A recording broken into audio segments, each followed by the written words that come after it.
He's the foremost challenger to Democratic Representative Charlie Rangel. We welcome Republican Michel Faulkner, who is looking to become the next representative for the 15th Congressional District here in New York State. Hey, thanks for joining us. Thank you. All right, so Mr. Rangel, 39-year veteran, sordid resume to say the least, yet he keeps winning. He's Teflon.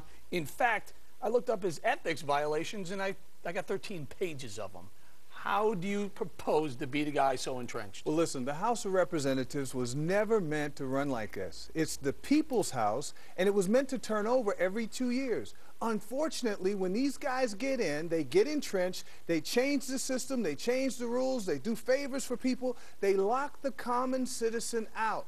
Democracy is denied. That's why I'm running. I'm running to restore hope in the American dream and democracy to the people of New York's 15th Congressional District. Now, let's talk about Mr. Rangel for a second here.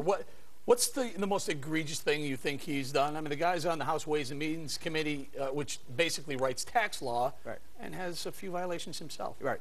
Eric, honestly, the people in my district, the most egregious thing that he's done is he has 4 rent-stabilized apartments. To this day, while people are in desperate need of affordable housing in his district, Harlem, he claims to represent the poor, and yet he has 4, not 1, not 2, not 3, not 4 rent-stabilized, government-subsidized apartments that he still presently occupies. Here's a question. Now, he's been around since, excuse me, since 1971. Right. 39 years. 39 right? Done years. all these things, still gets elected. Are you for term limits? Absolutely. I've gone on record as saying that I will not seek more than 3 terms in the House of Representatives because I believe that once you get in, you do the people's business. The longer you stay, you do more of your own business. It doesn't work out. The longer term, the seniority system doesn't work. It's just a way to figure out the ways to get more money out of the system into your pocket and less for the people. Let's talk about this for a second. Change gears a little bit. The Bush tax credits, they're going to expire. What would you do with that? Listen, we have to extend those. The president, Mr. President, please extend the tax credits. The reason is because when they expire, everybody, even the Democrats, are saying, oh my goodness, they're looking at this fatal situation here. This is not a time to raise taxes.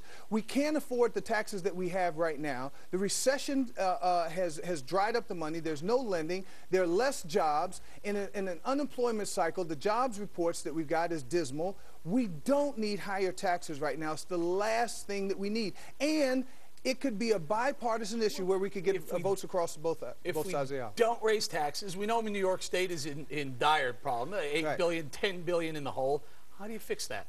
Well, you fix that by bringing in more revenue. Revenue has always been created by the free market, by more jobs, people working. Government cannot create jobs. Government was never intended to create. Creating a bunch of jobs. Listen, those are government jobs, and they are just to take census, and we've seen what happened to the numbers once those were revealed, that those were census takers. I mean, we can't take census every year. That's every 10 years.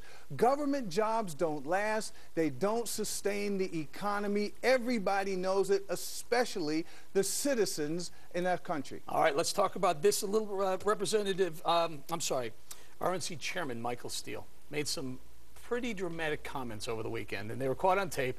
What do you think of Mr. Steele?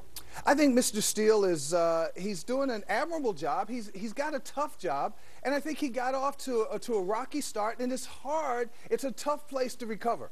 It's a very, very tough place to recover. And listen, in this environment right now, people aren't for Democrats or Republicans. They want all government out, and anybody that represents either party, they want out. Does Michael Steele represent the Republican Party still?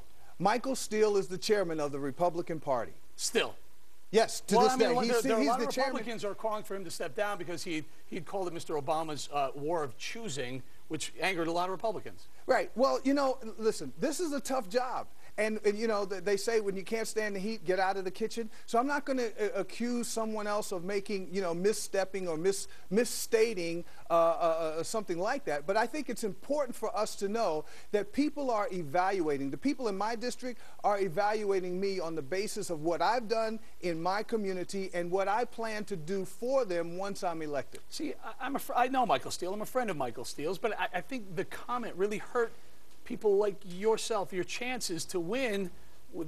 No? The thing about you, does it- absolutely. But you see, right from day one, it's been very difficult for me to get out from under this quote-unquote Republican label in my district. And I tell people, I'm a Frederick Douglass Republican. I'm a Republican because of the roots of the Republican Party. The roots of the Republican Party go back to slavery, and it was the party of the abolitionists. And so that's why I'm a Republican, a very proud Republican. All of the civil rights legislation that has been passed in this country has been passed through the Republican Party. So I'm a Republican by choosing, not by convenience. So it's important to know those things as people start to talk to you about that. All right, Michael Faulkner, good luck, and thanks for joining us on Money Rocks. FaulknerforCongress.com. There you go. Help out. Change the world. All right, up next, we'll find out if you can catch a divorce just like you can catch a cold. Our panel will weigh in on that and more crazy stories in a segment we call You've Got to Be Kidding, when Money Rocks returns. When you're strange, faces come out of the rain. Thanks to the new